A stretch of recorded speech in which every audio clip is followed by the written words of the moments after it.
असतो मा सद्गमय तमसो मा ज्योतिर्गमय मृत्योर्मा अमृतं गमय।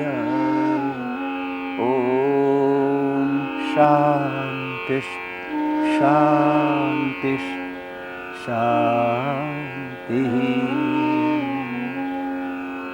भारत की ऋषि संस्कृति में ऋग्वेद से चला आया योग का विज्ञान, जिससे हमारे पूर्वज ऋषि मुनियों ने दिया हमारी समस्त समस्याओं का प्रकृति से हमें समाधान।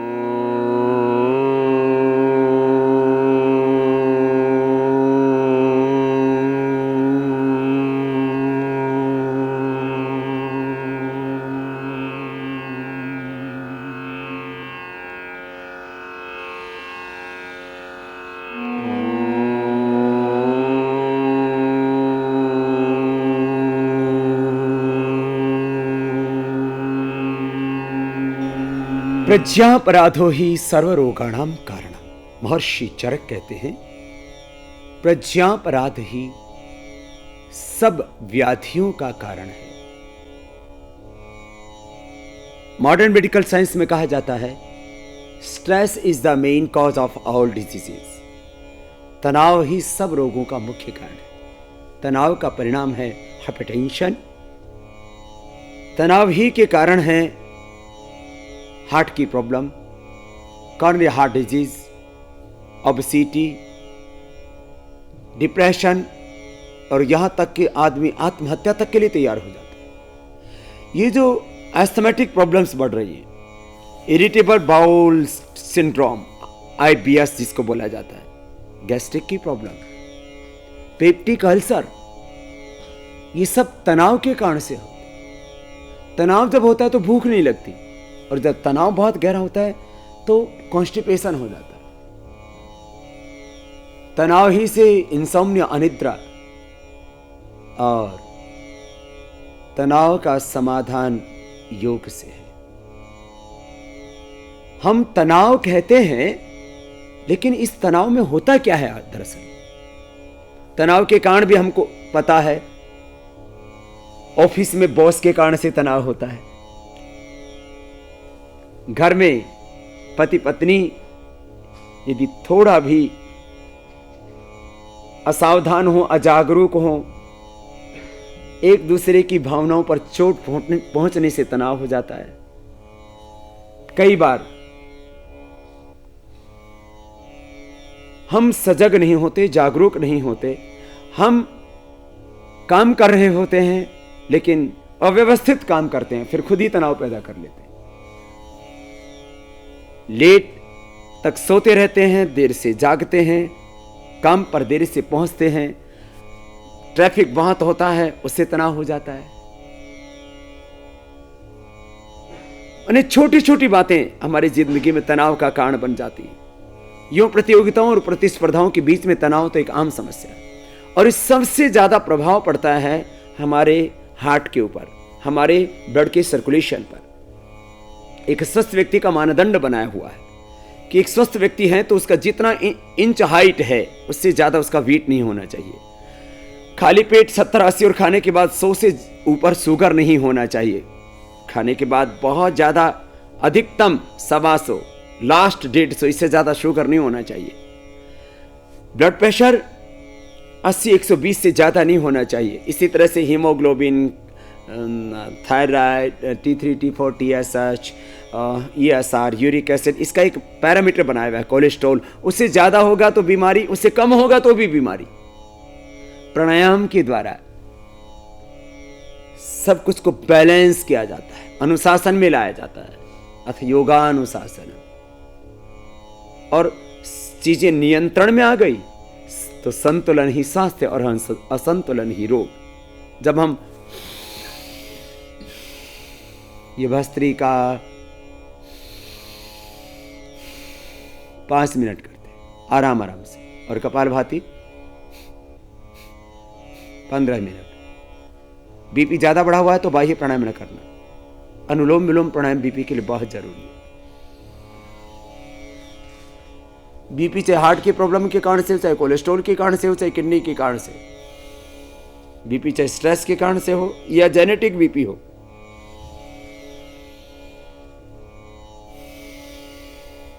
प्राणायाम से सभी तरह की बीपी से छुटकारा मिलता है। अनुलोम विलोम के बाद भ्रामरी,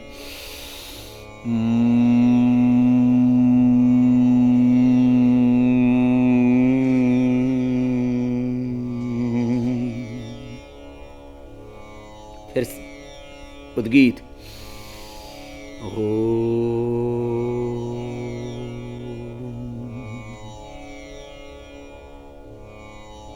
फिर थोड़ी देर सांसों पर ध्यान करना। प्रतिदिन प्राणायाम करना, बीपी आपका क्योर हो जाएगा। जैसे मेडिकल साइंस अभी दावा करता है कि मलेरिया की दवा खाने से मलेरिया क्योर हो जाता है, ठीक हो जाता है, टीबी की दवा से टीबी क्योर हो जाता है, और अभी दूसरी बीमारियों के बारे में क्योर नहीं ढूंढ पाए, कंट्रोल कर पाए बीमारियों को। हमने देखा प्राणायाम के करने से बीपी, लगातार प्राणायाम करो तो क्योर हो जाता है। क्योर अर्थात व्यक्ति सामान्य अवस्था में जैसे रोगी होने से पहले था वैसे ही हो जाता है। इसमें वक्त लगता है, किसी को महीना, किसी को 2 महीना, किसी को 3 महीना भी लग जाता है। खान पान पर भी थोड़ा कंट्रोल करना पड़ता है, नमक कम करना पड़ेगा, तली हुई चीजें कम करनी पड़ेगी, घी कम करना पड़ेगा, और बहुत ज्यादा बीपी बढ़ गया तो थोड़ी देर बंद ही कर दीजिए। गाय का घी खाएं तो ज्यादा दिक्कत नहीं है, और ड्राई फ्रूट्स में बादाम भिगो के लीजिए, कोई दिक्कत नहीं, लेकिन काजू बंद करना पड़ेगा, तली हुई चीज़ें बंद करें। सुबह उठ करके पानी पिएं, पानी सुबह उठ करके एक बार पी लेंगे तो आँखें ठीक रहेंगी, ब्लड प्रेशर नहीं बढ़ेगा, कॉन्स्टिपेशन नहीं होगा, गैस की प्रॉब्लम नहीं होगी, और किडनी की प्रॉब्लम नहीं होगी। खाने के 1 घंटे बाद पानी पीना, पानी ज़्यादा पीना, हरी सब्जियाँ ज़्यादा खाना, लौकी का जूस पीना, इससे आपका बीपी नॉर्मल रहेगा।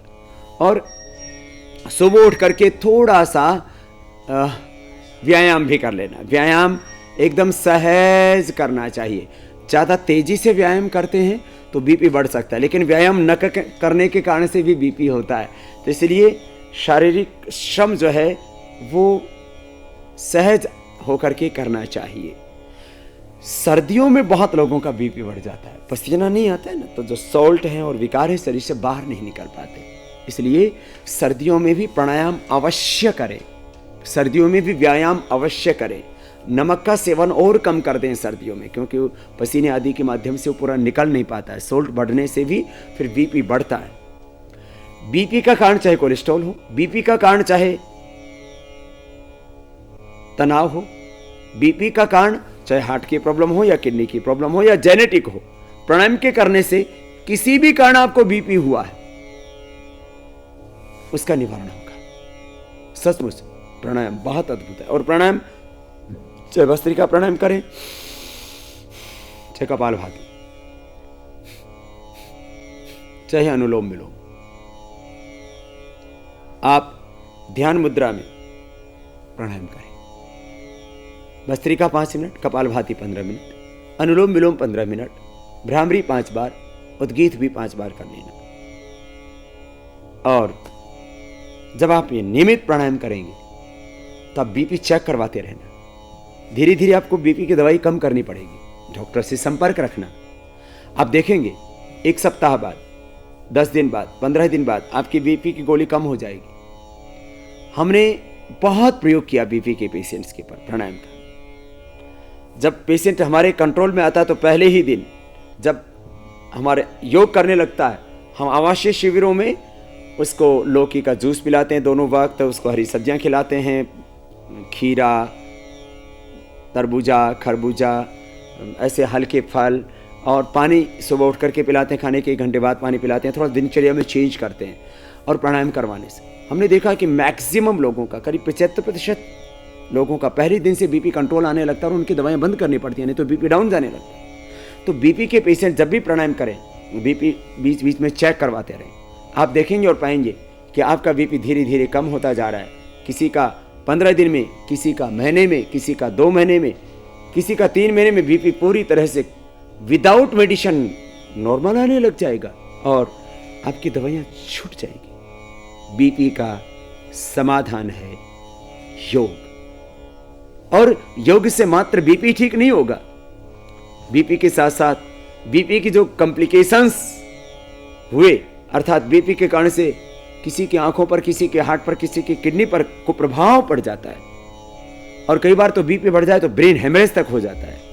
आप बीपी से बचेंगे और बीपी की कॉम्प्लिकेशंस से बचेंगे।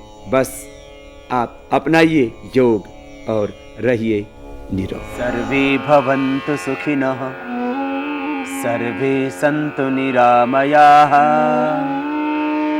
सर्वे भद्राणि पश्यन्तु, मा कश्चित् दुःखभाग् भवेत्। ॐ शान्ति शान्ति शान्ति। जिस विशाल खदीर के पेड़ के नीचे हम खड़े हैं, यह लगभग 60-70 साल पुराना यह वृक्ष होगा। खैर, जिसको हम कत्था के रूप में पूरे देश के अंदर हम जानते हैं, यह एक बहुत ही औषधीय गुणों से परिपूर्ण वृक्ष है। यह खदीर, यह कत्थे का वृक्ष आयुर्वेद के अंदर बहुत सारे रोगों के अंदर बहुत ही दिव्य गुणों से परिपूर्ण और औषधीय गुणों से भरपूर है। और प्राचीन काल से ही इसका वर्णन हमारे आयुर्वेद के ग्रंथों में ऋषियों ने किया है। और कत्थे के रूप में शायद हमें ऐसा लगता है कि प्राचीन काल में दवाई के रूप में हम इस कत्थे का प्रयोग करते थे, और बाद में फिर यह आम प्रचलन में आ गया, और आज एक आदमी शौक के रूप में और नशा के रूप में पान में कत्था लगा करके सेवन करता है। वास्तव में कत्था एक औषधि है, और औषधि के रूप में ही इसको मुख में धारण करने का हमारे आयुर्वेदिक ग्रंथों में वर्णन है।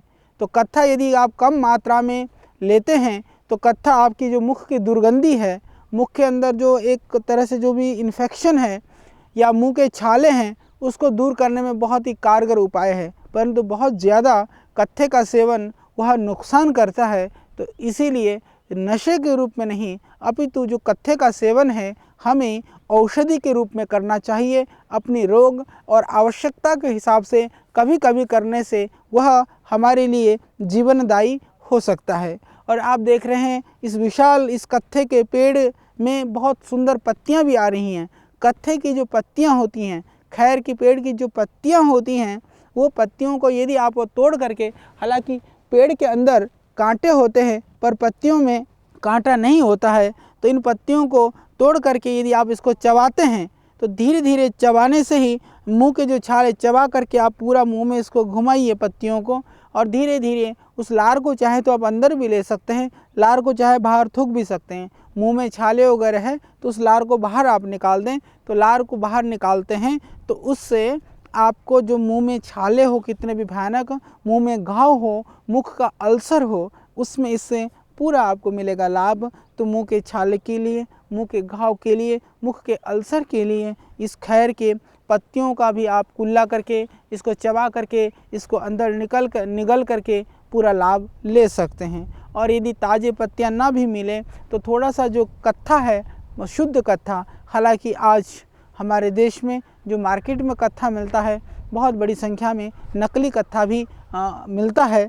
इससे हमें बचना चाहिए। वो विविध केमिकलों के मिश्रण से बनाया जाता है, वो अत्यंत हानिकारक होता है। तो शुद्ध कत्था यदि आप सिर्फ आधा 1 ग्राम कत्थे को लगभग आप 300-400 ग्राम पानी में उबालें और थोड़ा सा उसमें चुटकी भर नमक डाल लें, उससे यदि आप गरारे करते हैं तो उससे भी जो मुंह के छाले हैं और गले की जो परेशानी है, जो कफ रोग है, उसमें तुरंत आराम होता है। उससे मुख की दुर्गंध की निवृत्ति होती है। तो मुख के दुर्गंध के लिए, मुख के छालों के लिए बहुत ही कारगर और मुरीद है, बहुत ही लाभकारी है, बहुत ही गुणकारी है यह कत्था।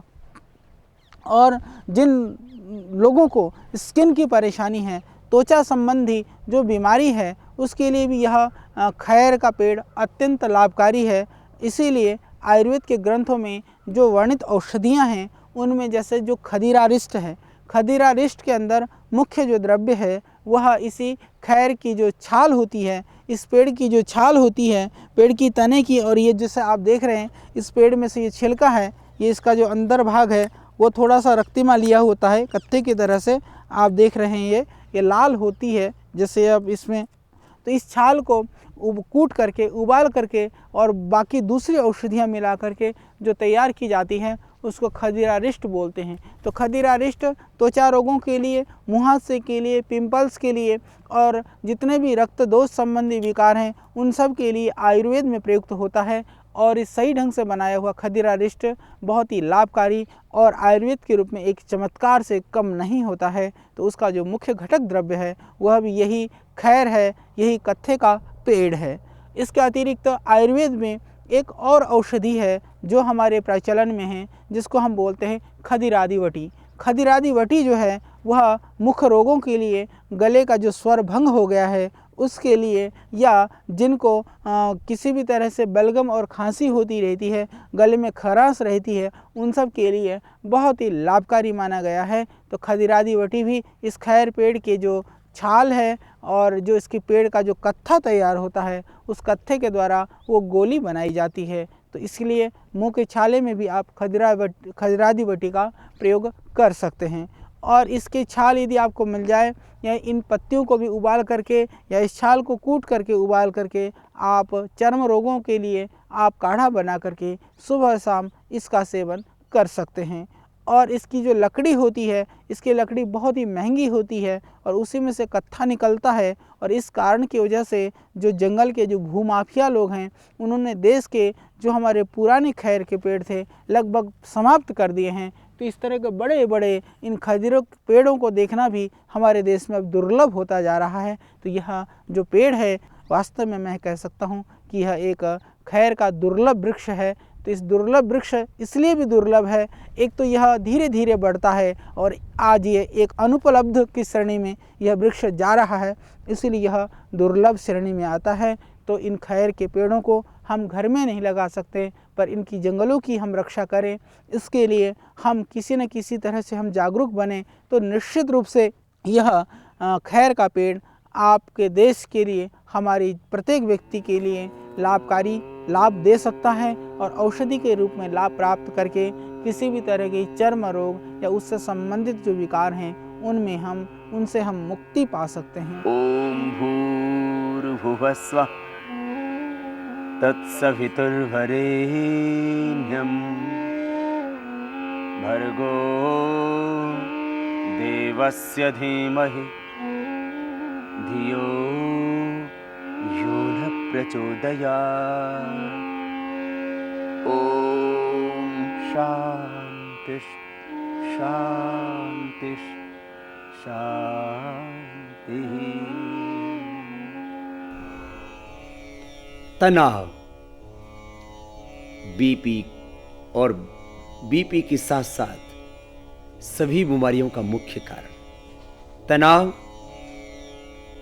या तो बोझ से होता है या हम खुद क्रिएट कर लेते हैं घबराहट में।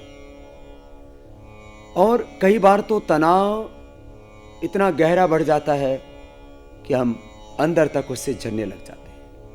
3 तरह के लोग होते हैं। एक वो जो बॉस के बोझ से बोझिल रहते हैं, एक दूसरे वो जो हर काम से घबरा जाते हैं और हड़बड़ाहट में हमेशा उनका तनाव का स्तर बहुत बढ़ा हुआ होता है। और तीसरे वो लोग जो बॉस के प्रेशर में भी रहते हैं, अंदर अंदर से घबराए भी होते हैं, लेकिन कुछ कहते ही नहीं। उनको बोला जाता है कि ये लोग सब कुछ अपने दिल में ही रख लेते हैं, दर्द और पीड़ा के साथ जीते रहते हैं, लेकिन न पति से बोलते हैं, न पत्नी से कहते हैं, न माँ बाप से कहते हैं, न मित्रों से अपनी बात शेयर करते हैं। अंदर ही अंदर कुढ़ते रहते हैं, अंदर ही अंदर जो है कुंठा भरी जिंदगी जीते रहते हैं। देखो, बॉस का तनाव भी बड़ा खतरनाक होता है। इसी तरह से बॉस हमारे मन को बोझिल बना देता, उससे भी तनाव बढ़ता है। हम खुद अव्यवस्थित रहते हैं, हमेशा परेशान, चिंतित, जो है भयभीत से रहते हैं। और जब ये कुंठा अधिक बढ़ जाती है तब कैंसर जैसे रोगों को भी पैदा कर देती है। इसलिए जिंदगी में हमेशा पॉजिटिव रहें, जीवन को उत्सव की तरह जिएं, और काम को पूजा की तरह करें। मैं जो भी देख रहा हूं सब जड़ चेतन मेरे प्रभु का स्वरूप है। जो मैं कर रहा हूं प्रभु की पूजा है। जो मैं पा रहा हूं प्रभु की कृपा का वो आशीष है। मैं हमेशा भगवान में हूं, भगवान मुझ में है, मैं एक पल भी भगवान से दूर। ऐसे भाव में जीना, हमेशा इस भाव में जीना कि मैं भगवान के साथ हूं, उसकी कृपापूर्ण आशीषों से मैं सदा स्पंदित हूं, आनंदित हूं, आह्लादित हूं। एक बात, सोच हमेशा पॉजिटिव रहनी चाहिए। दूसरी बात, दिन में या तो ऐसे बैठे, जब भी आप बैठें, और थोड़ा सांसों पर ध्यान करें, आप बीपी से बचेंगे। दूसरा, ये पॉइंट है बीपी के लिए, रिंग फिंगर के टॉप पर दबाएं, दोनों ओर से भी दबाएं, दोनों हाथों में और दोनों पैरों में भी। ये बहुत जबरदस्त है बीपी के लिए, ये पॉइंट। और दोनों हाथों में और साथ में ही दोनों पैरों में भी, ये भी पॉइंट बड़ा उपयोगी है।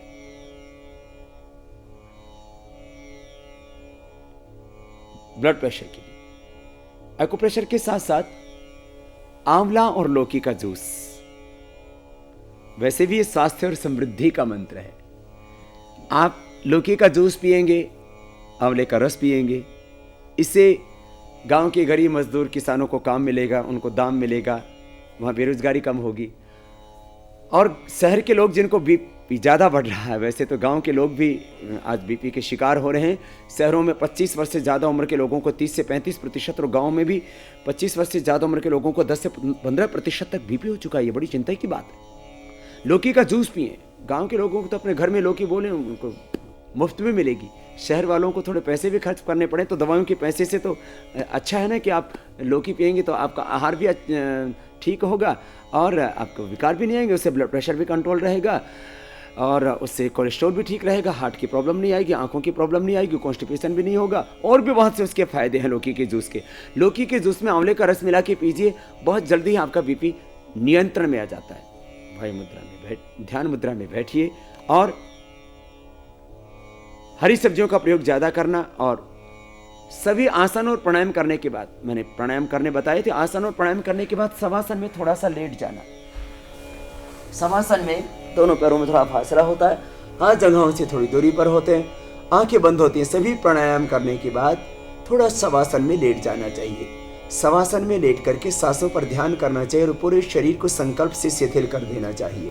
शरीर का तनाव अपने आप कम हो जाता है। सभी प्रकार के प्राणायामों के बाद, व्यायाम के बाद शवासन अवश्य करना चाहिए। जिनको ब्लड प्रेशर या हार्ट की प्रॉब्लम है उनको शवासन से उठते समय हमेशा या तो बाएं करवट से उठना चाहिए या दाएं करवट से, कभी भी सीधे नहीं बैठना चाहिए। ये थोड़ा सा रखें ध्यान। हमें न सोना आता है, न बैठना आता है, न बोलना आता है, न जीना आता है, न देखना आता है। हमारे संत, हमारे शास्त्र, हमारे ऋषि मुनि हमें बैठना सिखाते हैं। हमेशा सीधे बैठो, हमेशा सीधे चलो, टेढ़े मेढ़े रास्तों पर न चलना, दृष्टि में पवित्रता रखो, वाणी में माधुर्य रखो। यदि हम ठीक से जीवन जीने लग जाएं तो बहुत से रोगों से, बीमारियों से हम बच जाएं। आओ हम जीवन जीने की राह पर आगे बढ़ें। जीवन जीने का रास्ता अपने संतों से, अपने शास्त्रों से पूछें। जीवन जीने का सही रास्ता बताते हैं हमारे ऋषि मुनि, हमारे संत, हमारे शास्त्र, हमारी संस्कृति।